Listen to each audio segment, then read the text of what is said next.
Novel Cultivation Chat Group Chapter 61.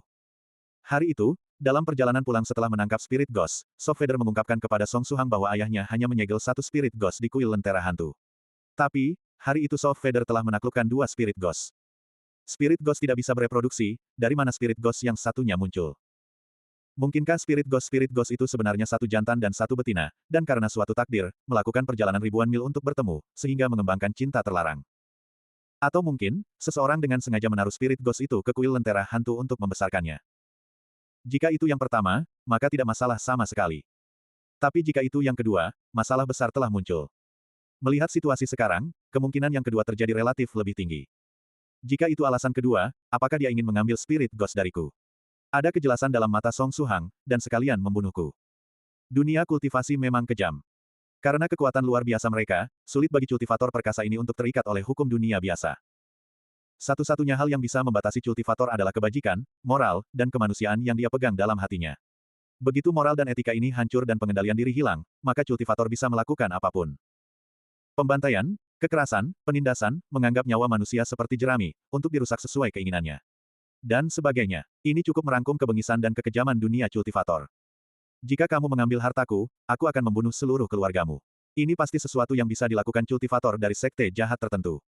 Seseorang seperti Song Suhang yang bahkan belum menyelesaikan pembangunan fondasinya telah terpapar sebelum waktunya pada sisi tanpa ampun dari dunia kultivasi.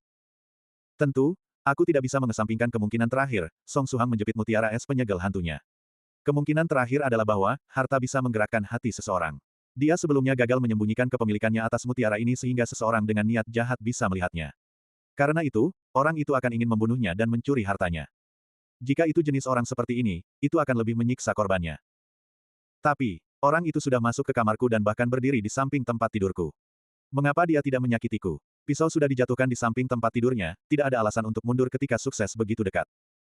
Apakah ada yang melindungiku? Song Suhang memikirkan aroma darah samar.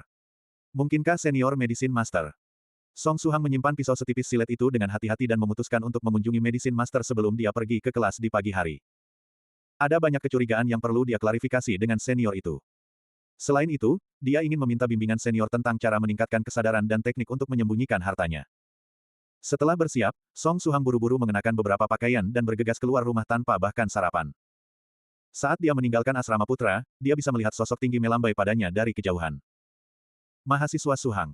Sosok itu mendekat. Itu adalah pria besar yang dipukul Song Suhang tadi malam, Nan Haomeng. Song Suhang berhenti dan memberinya tatapan curiga. Aku menemukan orang yang mencari-cari informasi tentangmu, Nan Haomeng menurunkan suaranya setelah mendekati Suhang. Song Suhang sedikit terkejut, efisiensimu agak sulit dipercaya. Hanya dalam rentang satu malam. Harus begitu. Dalam masyarakat serba cepat ini, jika kamu tidak meningkatkan efisiensi, kamu akan dieliminasi oleh dunia ini, Nan Haomeng mengucapkan kata-kata yang sangat filosofis. Tapi ketika dipasangkan dengan tubuh berotot besarnya, itu menciptakan rasa canggung yang tak terkatakan. Pada kenyataannya, seberapa lancar proses membantu Song Suhang menyelidiki telah melampaui harapan Nan Haomeng. Dia hanya meminta dua anggota asosiasi yang tidak berguna itu untuk membantunya mencari orang yang Song Suhang inginkan, namun kedua anggota itu berhasil mendapatkan informasi dengan sangat cepat. Alasan utamanya adalah setelah kedua orang itu dipukuli oleh Song Suhang malam itu, mereka diam-diam menyelidiki semua informasi mengenai Song Suhang. Jadi, dengan dasar memiliki beberapa informasi sebelumnya, mereka bisa cepat menemukan target mereka. Siapa itu? Ini tepat saat Song Suhang membutuhkan informasi ini. Itu salah satu mahasiswa di sekolah kita, Lin Tao. Dia murid asrama, tahun kedua keuangan. Asramanya tidak terlalu jauh dari sini, mau pergi melihat. Alis Song Suhang berkerut. Bukan orang asing, tapi sesama mahasiswa. Tapi dia segera menyadari, bahwa orang yang menyelidikinya secara alami tidak akan melakukannya secara terang-terangan. Di zaman sekarang, selama seseorang mau mengeluarkan sedikit uang, meminta orang lain untuk mengumpulkan informasi tentangnya adalah hal yang mudah. Mahasiswa ini pasti yang ditugasi. Song Suhang melirik jam. Masih awal, jadi mari kita kunjungi dia. Saat mengucapkan ini, jarinya mengepal erat. Asrama Putra Fakultas Keuangan. Jarang bagi Lin Tao bangun begitu awal. Dia sedang dalam suasana hati yang baik 2 hari ini. Kemarin pagi, ada orang bodoh tapi kaya mengenakan kacamata hitam besar yang memberinya uang senilai biaya hidup setahun sebelum memintanya membantu menyelidiki seorang mahasiswa bernama Song Suhang dari Universitas Jiangnan. Pihak lain mengatakan bahwa putrinya telah menghabiskan hari-hari bergaul dengan mahasiswa ini, Song Suhang. Dia sedikit khawatir jadi dia meminta Lin Tao membantunya mengumpulkan beberapa informasi tentang Song Suhang ini.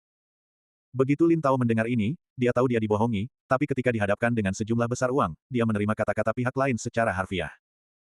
Tidak ada yang akan membenci uang, apalagi, yang dibutuhkan hanyalah menyelidiki seorang mahasiswa, ini tidak membutuhkan usaha sama sekali. Jadi dia menerima uang itu, dan hanya mengumpulkan banyak informasi mengenai Song Suhang. Dengan rejeki tak terduga seperti itu, 2 hari terakhir kehidupan Lin Tao sangat nyaman. Tok tok. Suara ketukan datang dari pintu. Permisi, apakah mahasiswa Lin Tao tinggal di sini? Suara laki-laki lembut datang dari luar ruangan, hanya suaranya saja bisa membuat orang lain merasa ramah. Masih pagi sekali, siapa yang mencariku? Lin Tao merasa curiga, tapi dia masih pergi membuka pintu. Begitu dia membuka pintu, Lin Tao merasa penglihatannya menjadi gelap. Pria setinggi lebih dari 2 meter seperti tembok berdiri tanpa ekspresi di pintunya, penuh tekanan. Ini memberinya kejutan. Tanpa sadar, dia ingin menutup pintu. Apakah Anda mahasiswa Lin Tao? Saat ini, suara lembut terdengar lagi.